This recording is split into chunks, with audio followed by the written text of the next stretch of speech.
بسم اللہ الرحمن الرحیم۔ السلام علیکم۔ میں ہوں آپ کا میزبان عمران عباسی۔ جس طرح سے آپ کو پتہ ہے کہ آزاد کشمیر میں 31 سال بعد بلدیاتی الیکشن 27 نومبر کو ہونے جا رہے ہیں، اس حوالے سے آپ کو بتاتے چلیں تو آزاد کشمیر کے اندر بہت ساری افواہیں سرگرم ہیں اور الیکشن کے ملتوی ہونے کی، اور کچھ لوگ کہتے ہیں الیکشن ہوں گے۔ اب کیونکہ آپ اس طرح سے سمجھ سکتے ہیں کہ آزاد کشمیر کے اندر سیکیورٹی کے حوالے سے جب بھی الیکشن ہوتے ہیں تو وہاں وفاق سے جو ہے پاکستان سے جو ہے سیکیورٹی لی جاتی ہے، پاک فوج کی، اور رینجر وغیرہ بھی وہاں سے آتے ہیں جو بڑے الیکشن ہوتے ہیں۔ تو بلدیاتی الیکشن بڑے الیکشن سے زیادہ، جو آپ کو بتایا کہ بلدیاتی الیکشن لوکل الیکشن ہوتے ہیں، یہاں پہ آپ کو بتایا کہ چھوٹے پیمانے پہ جو الیکشن ہوتے ہیں وہاں پہ جھگڑے ہونے کا بہت زیادہ خطرہ ہوتا ہے۔ اور آپ کو پتہ ہے کہ سیاست ایسی ہماری آزاد کشمیر کے اندر جو سیاست ہے وہ آپ نے دیکھا ہوگا کہ زیادہ تر جو ہے آپ کہہ سکتے ہیں کہ برادریزم کی بیس کے اوپر ہوتی ہے، اور پھر اس کے علاوہ بھی بہت سارے فیکٹر ہیں۔ لیکن آزاد کشمیر کا علاقہ پرامن ہے، لیکن کچھ ایسی جگہیں ہوتی ہیں جہاں پہ خون خرابے کا بھی خدشہ ہوتا ہے۔ کچھ شرپسند عناصر ہوتے ہیں جو حالات کو خراب کرنے کی کوشش کرتے ہیں، وہ برادریزم ہو یا کچھ دیگر جو معاملات ہوتے ہیں وہ اس میں الجھا کر لوگوں کو آپس میں لڑا دیتے ہیں۔ اب کیونکہ آپ کو پتہ ہے کہ جو اپوزیشن جماعتیں ہیں اور حکومت ہے، ان کے درمیان جو اس وقت لفظی جو جنگ ہے وہ جاری ہے۔ وزیر اعظم سردار تنویر الیاس خان جو ہیں وہ کیونکہ آپ کو بتایا کہ بازد ہیں، اور وہ چاہتے ہیں کہ آزاد کشمیر کے اندر بلدیاتی الیکشن جو تاریخ دی گئی اس کے اندر ہوں۔ عدالت نے بھی ان کو پابند کیا تھا۔ پھر یہ ہے کہ وزیر اعظم کا بھی یہی جو ہے وہ نظریہ ہے اور یہی وہ چاہتے ہیں۔ لیکن مسئلہ یہ ہے کہ آزاد کشمیر کے ساتھ ساتھ، کیونکہ آپ کو پتہ ہے کہ پاکستان کی سیاست کے اثرات آزاد کشمیر میں دیکھے جاتے ہیں، اس کے آفٹر شاکس جو ہے وہ آزاد کشمیر میں بھی جاری رہتے ہیں۔ چاہے پاکستان کے اندر کوئی گورنمنٹ چینج ہوتی ہے تو آزاد کشمیر کے اندر بھی اس کے اثرات واضح نظر آتے ہیں۔ تو میں یہ سمجھتا ہوں کہ اس وقت آپ کو پتہ ہے کہ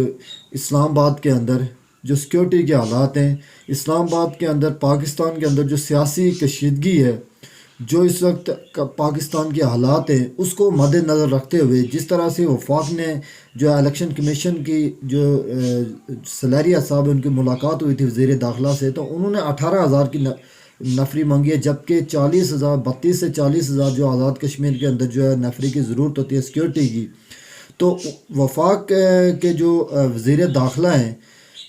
جو رانا ثناء اللہ، انہوں نے کہا ہے کہ ہم سیکیورٹی نہیں دے سکتے ہیں۔ پاکستان کے حالات آپ کو پتہ ہے، ریڈ زون کے حوالے سے سیکیورٹی لگائی گئی ہے، پھر جو ہے دھرنا ہے، مارچ ہے عمران خان صاحب کی طرف سے۔ پاکستان میں بھی خود جو ہے وہ حالات بہت زیادہ اچھے نہیں ہیں، نارمل نہیں ہیں۔ تو اس وجہ سے جو پاکستان کی حکومت ہے وہ جو ہے اس وقت جو ہے وفاق کی حکومت وہ آزاد کشمیر کو سیکیورٹی نہیں دے سکتی ہے۔ وزیر داخلہ کا بھی بیان آ گیا۔ دوسری طرف اپوزیشن جماعتوں کا یہ کہنا ہے کہ جو الیکشن ہیں وہ ایک ہی دن کروائے جائیں، یہ نہیں ہے کہ مرحلہ وار ڈسٹرکٹ کے الگ، اور دوسری جو باتیں آپ کہہ سکتے ہیں کہ یونین کونسل وائز جو الیکشن ہیں ان میں انہوں نے کہا کہ ایک ہی دن میں کروائے جائیں۔ مرحلہ وار الیکشن سے اپوزیشن نے انکار کر دیا ہے۔ پھر اپوزیشن جماعتوں نے جو ہے وفاق جو صوبے ہیں، فرق گلگت ہو گیا، خیبر پختونخوا ہو گیا، ان کی سیکیورٹی لینے سے بھی انکار کر دیا ہے۔ پھر یہ ہے کہ آپ کو پتہ ہے کہ اپوزیشن جماعتوں کا ایک اور نظریہ بھی ہے کہ آگے سردیاں ہیں، برف باری کا آپ کو پتہ ہے آزاد کشمیر کے بہت سارے ایسے علاقے ہیں جہاں برف باری کی وجہ سے جو نظام زندگی وہ مفلوج ہو کے رہ جاتا ہے، نظام درم برم ہو جاتا ہے، کیونکہ برف باری کے باعث راستے بند ہو جاتے ہیں۔ تو وہ بھی ایک فیکٹر ہے۔ اپوزیشن جماعتیں یہ کہتی ہیں ہم بھی فرار جو الیکشن سے نہیں چاہتے، بلکہ ہم یہ چاہتے ہیں کہ یہ جو الیکشن ہے یہ آگے ان کی ڈیٹ بڑھائی جائے، سیکیورٹی کے حوالے سے یقینی بنا کے پھر یہ الیکشن کروائے جائیں۔ تنویر الیاس صاحب کا بھی یہ کہنا ہے کہ میں الیکشن کراؤں گا۔ تو اب یہ ہے کہ پولیس ہماری بہت کم ہے، تھانوں کے اندر نفری بہت کم ہے۔ اب یہ ہے کہ آزاد کشمیر کے اندر بغیر سیکیورٹی کے اگر الیکشن ہوتے ہیں، خدا نہ خواستہ کوئی اس طرح کا واقعہ ہو جاتا ہے، کوئی خون خرابہ ہو جاتا ہے، تو اس کی ذمہ دار پھر کون ہوگا؟ ایک نمبر دو، موسم کی خرابی کے باعث جن علاقوں کے اندر موسم خراب ہونے کی وجہ سے پولنگ جو ہے وہ آپ کو پتہ ہے کہ متاثر ہوگی۔ فرض کیا سردی کی وجہ سے بارش ہو گئی یا کچھ اس طرح کے مسائل پیدا ہو گئی تو لوگ ووٹ دینے کے لیے بھی کم نکلیں گے۔ وہ جوش و خروش بھی نہیں ہوگا، الیکشن کمپین میں بھی جو ہے اس طرح سے جو کمپین بھی نہیں ہو سکے گی۔ اس میں پھر بلدیاتی نمائندے اعتراض کریں گے اور وہ کہیں گے کہ دیکھیں کہ موسم بھی خراب تھا، ووٹ بھی نہیں ہوئی، دھاندلی ہو گئی، سیکیورٹی ٹھیک نہیں تھی، فلانے نے تشدد کر دیا، یہ الیکشن بہت زیادہ متنازع ہو جائے گا میرے خیال کے اندر۔ میں یہ سمجھتا ہوں کہ تنویر الیاس صاحب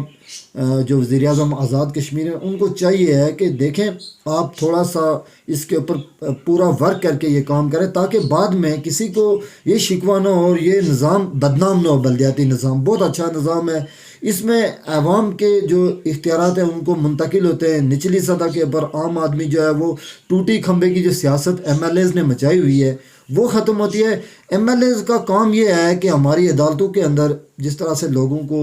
انصاف ملتا ہے لیکن بہت زیادہ مہنگا ملتا ہے اور لیٹ ملتا ہے، اس کے حوالے سے قانون سازی کی جائے۔ یہ جو زمینوں کے حوالے سے، جنگلات کے حوالے سے بہت سارے ایسے ایشوز ہیں جو عوام کو بہتر سہولیات فراہم کرنے کے حوالے سے قانون سازی کی جائے۔ افسوس یہ ہوتا ہے کہ ہمارے ایم ایل ایز جو ہیں وہ ٹوٹی سیاست کی سیاست کر کے اپنے اقتدار کو انجوائے کرتے ہیں، اور بلدیاتی الیکشن جو ہے وہ اسی لیے نہیں ہو سکے۔ تو میں یہ سمجھتا ہوں کہ سردار تنویر الیاس صاحب کے لیے وزیر اعظم آزاد کشمیر کے لیے ایک نادر موقع ہے کہ وہ ایک تو بلدیاتی نمائندوں کو اختیارات کے حوالے سے، کیونکہ کچھ جگہوں پہ یہ کہا جا رہا ہے قانون کے حوالے سے کہ بلدیاتی جو امیدوار ہیں، جو لوگ منتخب ان کے پاس اتنے اختیارات نہیں ہوں گے، ایم ایل ایز کے پاس ہی ہوگا۔ اور کیونکہ اس طرح کی افواہ لوگوں کے اندر جو ہے وہ پھیلائی جا رہی ہے، میں یہ سمجھتا ہوں کہ بلدیاتی جو نمائندے ہیں ان کو فل اختیارات کے حوالے سے، پھر جو ووٹر لسٹ ہیں ان کے اندر بھی خرابیاں ہیں ان کو درست کر کے یونین کونسل وائز مکمل طریقے سے فری اینڈ فیئر طریقے سے الیکشن کروائے جائیں، تو پھر اس کے نتائج جو ہوں گے وہ بہت زیادہ بہتر ہوں گے اور عام آدمی کو جو ہے ان کے مسائل ان کی دہلیز پہ حل ہوں گے۔ تو میرا یہ ولاگ، یہ جو ویڈیو ہے، میرا جو پروگرام ہوتا ہے بولتا کشمیر عمران عباسی کے ساتھ، فیس بک پیج پہ بھی ہوتا ہے، یوٹیوب پہ بھی ہوتا ہے، تو اس کے اندر میں اپنے پروگرام کے اندر عوام کو آگاہی دینے کی کوشش کرتا ہوں۔ جو آزاد کشمیر کے ایشوز ہیں، عام مسائل ہوتے ہیں، تو اس کے لیے میں نے سوچا کہ بلدیاتی انتخابات کے حوالے سے بھی آپ کو جو اوریجنل پوری معلومات میں نے اکٹھی کی ہے، جس میں چیف الیکشن کمیشن ہو گیا،